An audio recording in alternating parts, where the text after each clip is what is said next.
गुरु दीनानाथ का शिष्य रमन्ना। एक गुरुकुल के आचार्य दीनानाथ अपने शिष्य रमन्ना की सेवा से बहुत प्रभावित हुए। रमन्ना बहुत ही जल्दी गुरु की शिक्षा को आत्मसात कर लेता था और इस तरह गुरु दीनानाथ उससे बहुत ही लोकानुभावी हुए। विद्या पूरी होने के बाद जब शिष्य रमन्ना विदा होने लगा तो गुरु दीनानाथ ने उसे आशीर्वाद के रूप में एक दोहा सुनाकर उसको उत्साहित किया। स्वयं विधाता हो हे मानव, अंतर में विश्वास जगाओ, चलो न मिटते पद चिन्हों पर, अपने रास्ते आप बनाओ, अपनी आत्म ज्योति से पुलकित अपनी सूरज स्वयं बन जाओ। और दोहा सुनाने के पश्चात गुरु ने एक दर्पण दिया और वह भी साधारण दर्पण नहीं था। उस दिव्य दर्पण में किसी भी व्यक्ति के मन के भाव को दर्शाने की क्षमता थी। किसी भी व्यक्ति की कपट, अहंकार, द्वेष और प्रेम प्यार को दर्शाने की क्षमता भी था। शिष्य रमन्ना ने गुरु दीनानाथ के इस आशीर्वाद से बड़ा प्रसन्न था। उसने सोचा कि चलने से पहले क्यों न दर्पण की क्षमता की जांच कर ली जाए और उसने सबसे पहले गुरु की ही परीक्षा लेनी चाहिए। और मन में उत्साह है कि मेरे पास ऐसा दर्पण है। और फिर परीक्षा लेने की जल्दबाजी में उसने दर्पण का मुंह सबसे पहले अपने गुरुजी दीनानाथ के सामने ही कर दिया। शिष्य रमन्ना को तो सदमा लग गया। दर्पण यह दर्शा रहा था कि गुरुजी के हृदय में मोह, अहंकार, क्रोध आदि दुर्गुण स्पष्ट नजर आ रहे थे। मेरे आदर्श, मेरे गुरुजी इतने अवगुणों से भरे हैं, यह सोचकर वह बहुत ही दुखी हुआ। दुखी मन से वह दर्पण लेकर गुरुकुल से रवाना हो गया। रवाना तो हो गया, लेकिन रास्ते भर मन में एक ही बात चलती रही। जिन गुरुजी को समस्त दुर्गुणों से रहित एक आदर्श पुरुष समझता था, लेकिन दर्पण ने तो कुछ और ही बता दिया। उसके हाथ में दूसरों को परखने का यंत्र आ गया था, इसलिए उसे जो मिलता उसकी परीक्षा ले लेता। उसने अपने कई इष्ट मित्रों तथा अन्य परिचितों के सामने दर्पण रखकर उनकी परीक्षा ली। सबके हृदय में कोई न कोई दुर्गुण अवश्य दिखाई दिया। जो भी अनुभव रहा सब दुखी करने वाला। वह सोचता जा रहा था कि संसार में सब इतने बुरे क्यों हैं, सब दोहरी मानसिकता वाले लोग क्यों हैं। जो दिखते हैं दरअसल वे है नहीं। इन्हीं निराशा से भरे विचारों में डूबा दुखी मन से वह किसी तरह घर तक पहुंच गया। उसे अपने माता पिता का ध्यान आया। उसके पिता की तो समाज में बड़ी प्रतिष्ठा है, उसकी माता को तो लोग साक्षात देवतुल्य ही कहते हैं। इनकी परीक्षा की जाए। उसने उस दर्पण से माता पिता की भी परीक्षा कर ली। उनके हृदय में भी कोई न कोई दुर्गुण देखा।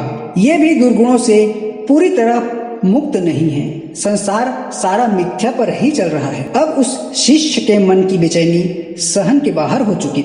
उसने दर्पण उठाया और चल दिया गुरुकुल की ओर। शीघ्रता से पहुंचा और सीधा जाकर अपने गुरुजी के सामने खड़ा हो गया। गुरुजी उसके मन की बेचैनी को देखकर सारी बात का अंदाजा लगा चुके थे। चेले ने गुरुजी से विनम्रता पूर्वक कहा, गुरुदेव, मैंने आपके दिए दर्पण की मदद से देखा कि सबके दिलों में तरह तरह के दोष हैं। कोई भी दोष रहित सज्जन मुझे अभी तक क्यों नहीं दिखा। क्षमा के साथ कहता हूँ कि स्वयं आप में और अपने माता पिता में मैंने दोषों का भंडार देखा है। इससे मेरा मन बड़ा व्याकुल है। तब गुरुजी दीनानाथ हंसे और उन्होंने दर्पण का रुख शिष्य की ओर कर दिया।